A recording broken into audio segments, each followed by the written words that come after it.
Au moment où vous commencez quelque chose, vous commencerez, les chemins commenceront à se dégager pour vous. Et vous ne saurez peut-être pas ce qui va se passer ou comment ça va se passer, mais je vous promets que si vous choisissez cette chose que vous aimez, là je parle de quelque chose que vous aimez vraiment, je parle de cette chose que vous serez prêt à faire gratuitement. Si vous choisissez cette chose, si vous choisissez ça tous les jours, sans relâche, il est alors impensable que vous ne réussissiez pas.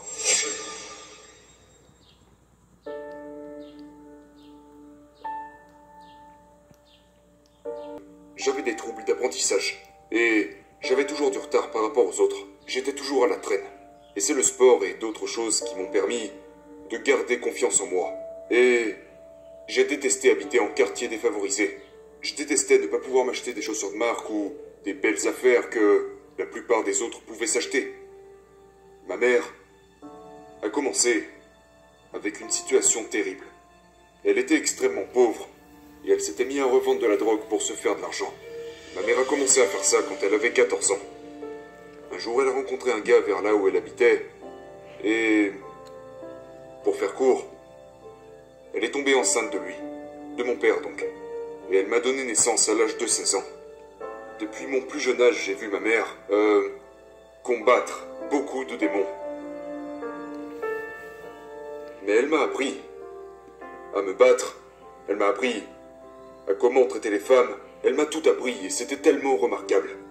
Parce que c'était une jeune fille qui n'avait jamais eu la chance d'être une jeune fille.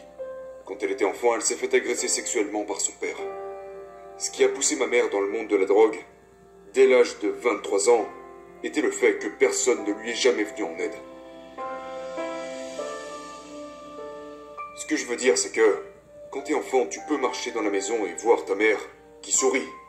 Mais que lorsque tu regardes dans ses yeux, tu peux voir la douleur.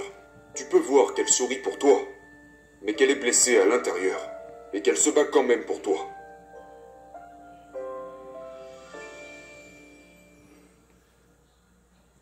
C'est à vous de sauver votre vie. Et j'ai appris ça à un très jeune âge. J'ai réalisé que ma famille était en train de s'effondrer.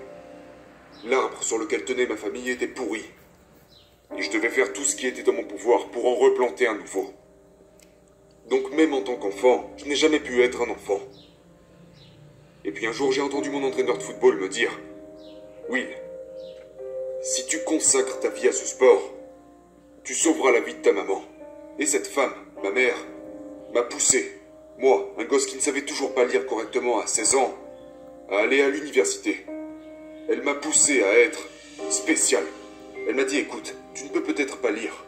Peut-être que tu ne peux pas tout comprendre, mais tu n'es pas stupide. » Elle m'a dit « Dieu t'a fait un don spécial.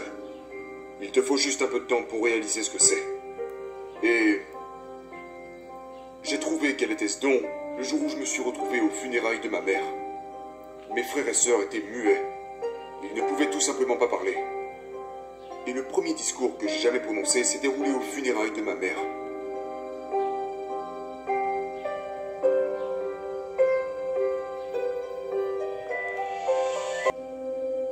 Vous devez constamment vouloir le meilleur pour votre vie. Parce que nous ne sommes là que pour un moment sur cette terre. Et il peut y avoir des gens qui vous regarderont en face et qui vous diront qu'ils croient en vous. Des gens qui vous diront de leur bouche qu'ils croient en vous. Mais quand vous les regardez dans les yeux, vous savez qu'ils ne le pensent pas.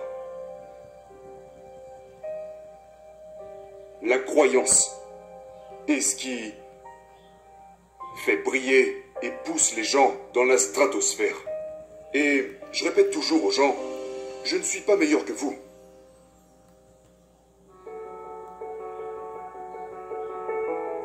La seule façon de passer d'un certain niveau à un niveau plus élevé dans la vie est de continuer. Continuez, allez de l'avant, même quand vous êtes découragé, même quand c'est le chaos. Parce que vous ne pouvez pas être excellent si vous n'arrivez pas à opérer dans le chaos. Je vous parle de ma vie. Si vous êtes capable d'opérer en étant dans le chaos, le monde devient alors Disneyland. Les problèmes deviennent des égratignures. Je peux me faire voler ma voiture. Quelqu'un peut la faire exploser. j'irai quand même dîner avec ma femme. Et je penserai aux solutions, pas aux problèmes. Beaucoup de gens se concentrent sur les problèmes et pas les solutions. Tout le monde parle de leur foi. Mais ont-ils vraiment la foi? Ont-ils cette foi seulement la moitié du temps ou ont-ils cette foi à 100% du temps? Je parle des moments où vous pouvez vous retrouver à dormir dans votre voiture, sans savoir où est-ce que vous allez vivre. Allez-vous continuer de vous lever et de travailler ces jours-là? La véritable motivation naît dans la douleur. Elle naît du fond. Et si vous êtes au fond du gouffre mais que vous ne faites rien pour remonter la pente, vous y resterez jusqu'à votre dernier jour.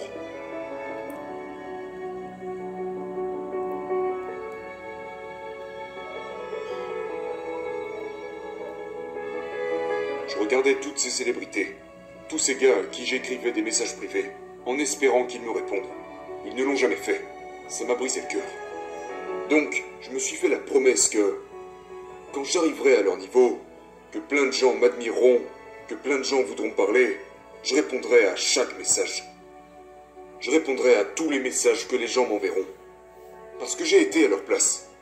J'ai été cet homme qu'on catégorisait d'imbécile et de pauvre. Je veux être un exemple pour chaque gamin assis à la maison à regarder leur mère en train d'hocher la tête sur le canapé, ou qui ont leur père incarcéré. Tous ces gamins à qui on n'a jamais dit je t'aime. Je fais ça pour eux. C'est un devoir. C'est mon devoir, mon gars.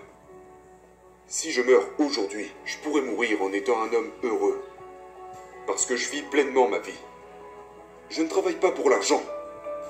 À tous ceux qui m'écoutent maintenant, ce n'est pas l'argent qui compte. Ce qui compte, c'est comment vous servez les gens. C'est à quel point vous les faites passer avant vous.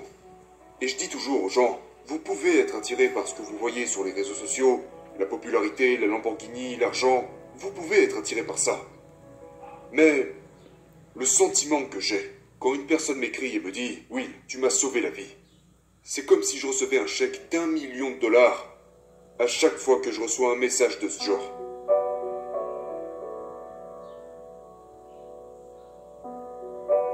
Je crois que le succès est quelque chose que vous devez voir avant qu'il ne soit entre vos mains. Et il ne viendra jamais à vous si vous ne le voyez pas ici. Et une chose à propos de moi, c'est que même quand je n'avais pas d'argent, j'ai toujours été sûr de moi.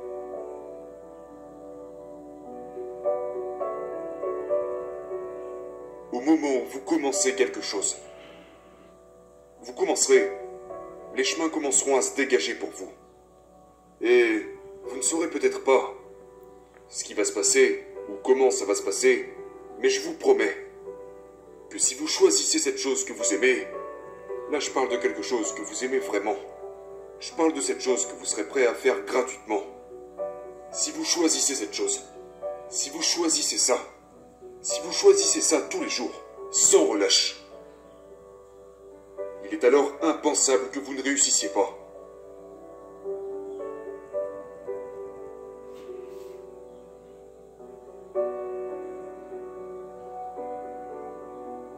Je pense que les gens abandonnent parce qu'ils ne croient pas à ce qu'ils voient. Les gens ne croient pas à la grandeur qui est en eux. Parce que la société a créé ce groupe d'élus. Ce sont des humains juste comme nous. Mais quand nous les voyons à la télévision, nous les plaçons au-dessus de nous. Nous les voyons là où ils sont, comme si nous ne pourrions jamais y accéder. Mais la vraie raison, c'est que la plupart des gens ne sortent jamais des tribunes pour entrer dans le jeu. Ils restent des fans toute leur vie. Donc ce que je dirais aux gens, c'est sortez des tribunes et entrez dans le jeu. Entrez dans le jeu de la vie et laissez votre empreinte dans ce monde.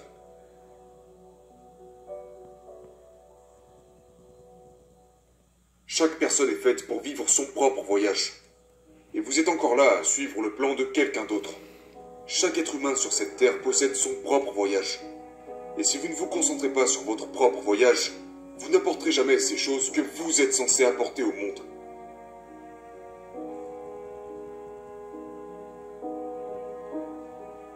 Je demande souvent aux gens, quelle a été la première chose que vous avez faite qui vous a fait vous sentir épanoui?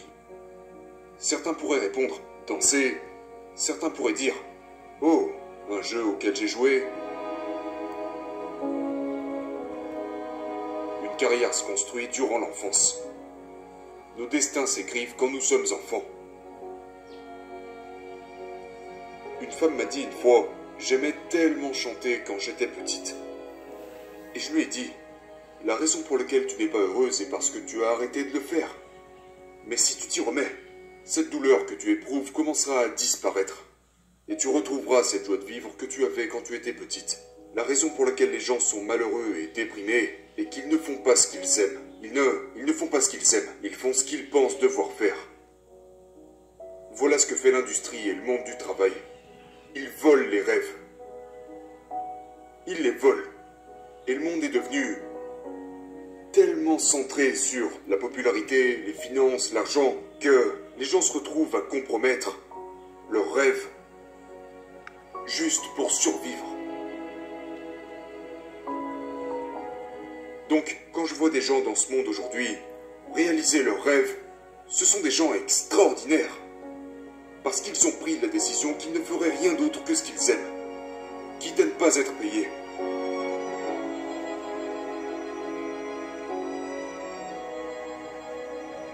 Les gens restent assis à perdre leur temps, jettent leurs rêves à la poubelle et sacrifient leur temps pour contribuer à réaliser les rêves des autres.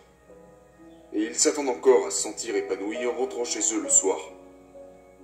Mais lorsque vous vous réveillez, vous poursuivez votre vérité, et que vous travaillez pour vos rêves, même si certains jours vous n'êtes pas payé, vous n'aurez jamais l'impression de perdre votre temps. Parce que vous faites quelque chose que vous aimez.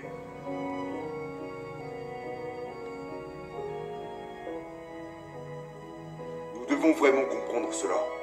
Nous n'avons qu'une vie, une seule et unique. Nous sommes venus seuls dans ce monde et repartirons seuls de ce monde. Donc pourquoi ne pas travailler pour être la meilleure version de soi-même, par soi-même?